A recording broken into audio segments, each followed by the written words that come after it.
We're divorced, and I'll be getting the alimony. You have no say in this, Jack said as he left the hospital room. Wait, I yelled. But Jack didn't hear me. That's how I became single, still battling cancer. Surprisingly, I felt a bit relieved. My love for Jack had already cooled. Jack, who treated me poorly and was always selfish, deserved some kind of punishment. That's when I started planning my revenge. My name is Emma. I'm a housewife in my 50s. I live with my husband, Jack, and we don't have children. I thought we were supporting each other in our marriage, but a deep divide had formed between us. My ideal marriage involved supporting each other through good and bad times, but Jack didn't see it that way. Hey, where's the food? I'm in a hurry, Jack demanded one day when I came home from running errands. Even on his days off, he never helped with the housework. In our 30 years of marriage, Jack never once lent a hand. Even when I was sick, he believed housework was solely my job. When I was ill, Jack still expected me to do everything. He never cared for me. Instead, he would go out drinking with friends, leaving me alone. There was no love or support between us. Tried to bridge the gap in our early days, but Jack never admitted he was wrong. He always dismissed me, saying, "Don't complain, you're just a housewife." My love for Jack had long since faded. I didn't want to rely on him, but I hoped for his support during tough times. When I realized he lacked empathy, the distance between us grew. Eventually, I dreaded facing him. I knew our relationship was beyond repair. Then I fell seriously ill. My father took me to the hospital where I was diagnosed with cancer. Luckily, it was detected early, so there was hope for recovery. I messaged to Jack about my diagnosis and hospitalization, expecting some support. Even though our love had cooled, I still hoped Jack would show some concern. But Jack never visited or responded to my messages. It was clear he didn't care about me at all, despite my illness. This reality was unbearably painful. Was it so wrong to want my husband to care for me when I was struggling? Where did it all go wrong? I never intended to burden Jack. I just wanted him to care for me a little bit. But even that small hope was too much to ask. I decided to stop expecting anything from Jack and focus fiercely on battling my cancer. As expected, the fight was sheer agony. The medication was breaking my body down, and I spent countless nights unable to sleep due to the pain. Several times I considered stopping the treatment and just letting my body give in. Every time, my parents encouraged me, saying it would get better. Their words kept me going even when my will faltered. One day, while I was staring blankly at the ceiling from my bed, the door suddenly swung open. I wasn't expecting my parents, so I wondered who it could be. Here to see Jack. Had he finally come out of concern? Seeing how emaciated and drained I had become, wouldn't he feel some compassion? Numerous thoughts raced through my mind, rendering me speechless. Ignoring my reaction, Jack sat down next to my bed, quietly observed me, and then laughed. "So cancer does this to you, huh? You look terrible, hardly like a woman at all." His words sent a chilling shiver down my spine. Of all things, he shouldn't have said that to someone battling cancer. I wished he would just shut up. But Jack continued with even more hurtful words. "Ever since you've been gone, every day has been wonderful. Sugar, the house is a mess, but I hardly ever go home. Life without you is surprisingly easy." Jack's cruel words wounded me further. Why did I have to hear such things? Why wasn't there a single comforting word from him? I wanted to lash out at Jack, but my weakened body wouldn't cooperate, leaving me no choice but to quietly absorb his painful remarks. I stared at Jack with vacant eyes. Noticing my gaze, he chuckled mockingly and then said something utterly unbelievable. "By the way, I'd already filed for divorce. I'm taking the house as part of the property division. You don't get a say in it." The room seemed to spin at his words. He filed for divorce without my consent. Why? Before I could gather my thoughts, Jack continued, I've fallen in love with someone else. She's 20 years younger than me, and I'm serious about her. You're in the way of us being together. Did this mean he had an affair? Such thoughts raced through my mind, but Jack, having said his piece, began to prepare to leave. Wait, I called out, but Jack paid no heed. There was no love left for me in his heart anymore. The pain in my chest became so intense that I just didn't care anymore. Fine, I said. With that one word, Jack left the room with a satisfied smile. After that, I fought even harder against my illness. Despite the pain, I was determined to recover fully from cancer and became even more dedicated to my treatment. 2 days passed. It might seem short, but for me, those days felt very long. I was tormented with uncertainty. Did Jack really finalize the divorce as he said, or were his words just meant to play on my anxieties? Perhaps there was no divorce at all. The one thing that kept me going was a secret plan to completely expose Jack.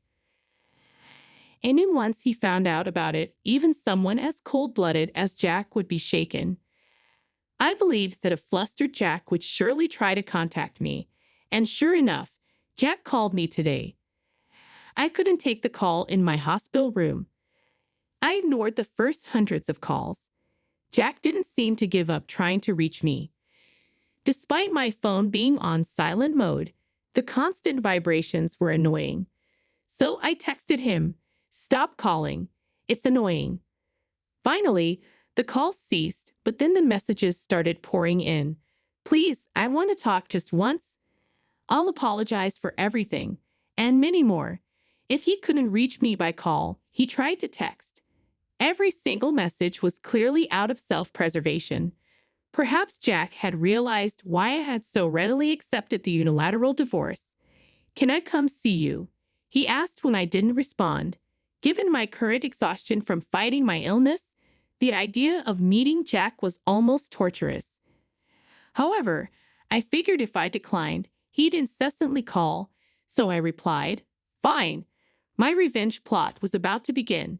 Jack, who had treated me poorly for so long and even forced me to divorce, deserved a harsh punishment.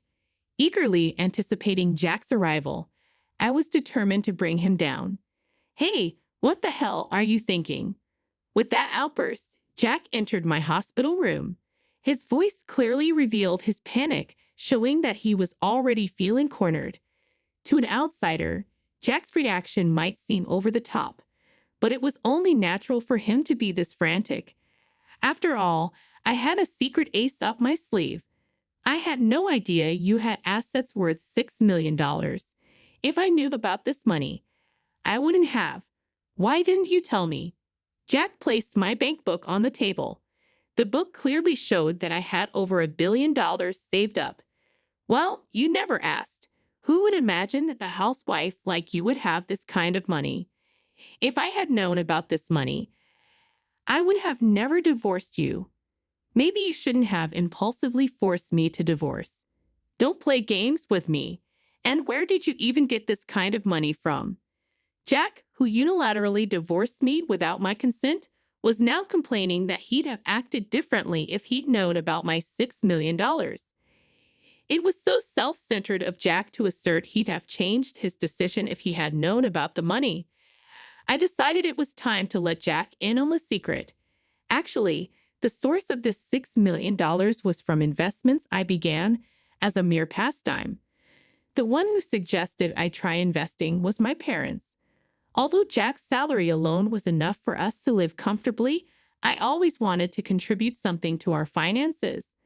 My father was knowledgeable about investments, and when I expressed interest, he taught me hands on how to invest. Under my father's guidance, I began investing little by little, initially aiming to make even a small profit. I first started investing about 5 years ago. Since then, I've honed my skills considerably. Now, I've become so proficient that even my father exclaims, "I never thought you'd grow this much." The $6 million recorded in the passbook Jack brought was the profit I earned over those 5 years. I was going to tell you eventually, but then cancer hit me, and you suddenly started to claim divorce. What could have been done? I never intended to take the secret to the grave. Once I recovered from cancer and could return to a normal life, I had planned to confide in you about the $6 million. As a couple, I intended to share the money to ensure our life together. But before that could happen, you made the unilateral decision to divorce. It would be absurd to share the money with someone who's no longer my husband. Given the circumstances, all $6 million will probably be mine. Hearing my story, Jack's face turned red with rage. If I had known you had this much money, I wouldn't have divorced. It's your fault for not revealing it immediately. Pay me alimony right now. $6 million to compensate for the sin of keeping secrets from your husband. Faced with such a vast sum, Jack seemed overwhelmed or simply unable to accept that he wouldn't be getting the money. Either way, he was making outrageous demands. Now that we're divorced, there's absolutely no way I'm giving the $6 million to Jack. And yet, Jack was so desperate to get his hands on the money that he was saying unthinkable things. I couldn't help but chuckle. "What are you laughing at?" Jack said. "Enough with the disrespect. I've always been irritated by your attitude. Did you ever think it's arrogant for a wife to have such wealth? A wife's assets are her husband's, so you should hand over these assets to me." "What do you mean a wife's assets belong to the husband?" "I never intended to keep the existence of this money hidden forever. It's just that you went ahead and divorced me before I could reveal it. Stop making excuses. It's all your fault for keeping secrets." Every time I spoke, Jack turned bright red, accusing, blaming, and belittling me. Frankly, as someone recovering from illness, Jack's shouting was hard to bear. It resonated in my head unbearably. It was clear that trying to discuss anything further would be futile. No matter what I said, Jack would probably never listen and continue to paint me as the villain.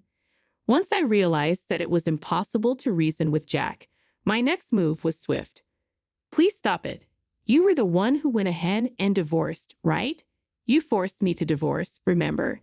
I always knew you were cruel, but I never imagined you'd go this far. When one reaches their limit, can they really become this enraged?" What I felt now was not the pain from cancer. It was something deeper.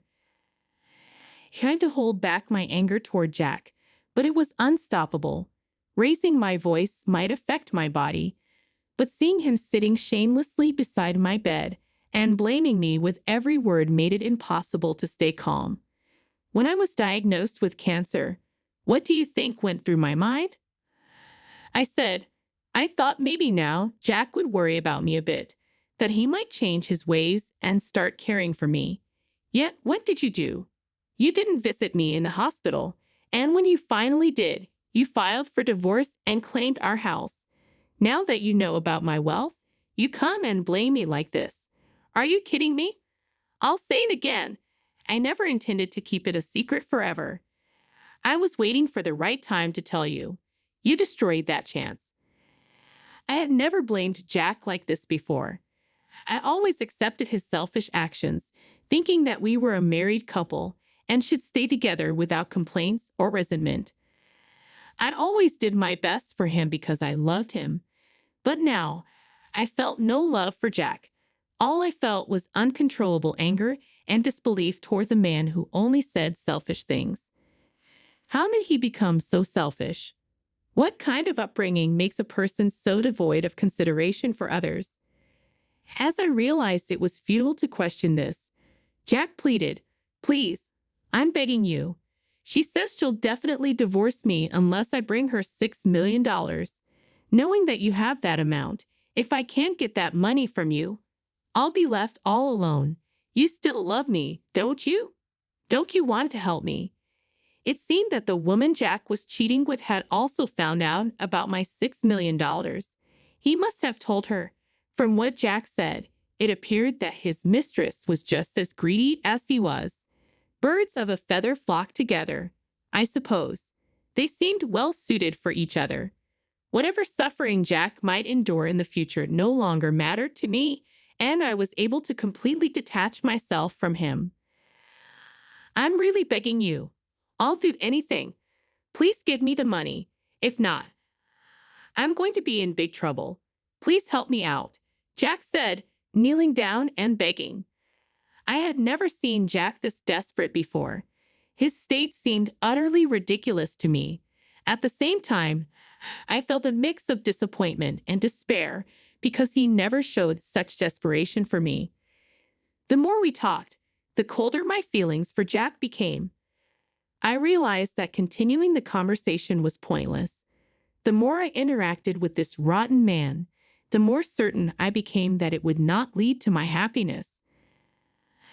I felt foolish for suffering and struggling for such a selfish man and for expecting him to show up during my illness. Despite my feelings, Jack continued to beg desperately. Listening to his words became the most painful thing for me. Please leave, I said. Don't say things like that, he pleaded, trying to butter me up. Even that was unbearable. I pressed the nurse call button and asked them to remove Jack. The nurse called security, and Jack was escorted out. He kept declaring, "You're the only one who can help," until the end, but I completely shut out his words. Even after that, Jack frequently visited the hospital. However, since the nurses were aware of the situation, he was never allowed to enter my room. According to my friends, since Jack couldn't secure the $6 million, the woman he had an affair with proposed a divorce, and now he's single. On the other hand, I continued to bravely fight against my cancer. Recently, I was declared completely healed and was discharged from the hospital. Thanks to overcoming my illness, my body now feels invigorated. The sensation of being healthy again is more precious than anything else. Currently, I'm using a portion of the $6 million I have saved up and leading a relaxed life. To be honest, I'm already 50 and have had enough of marriage.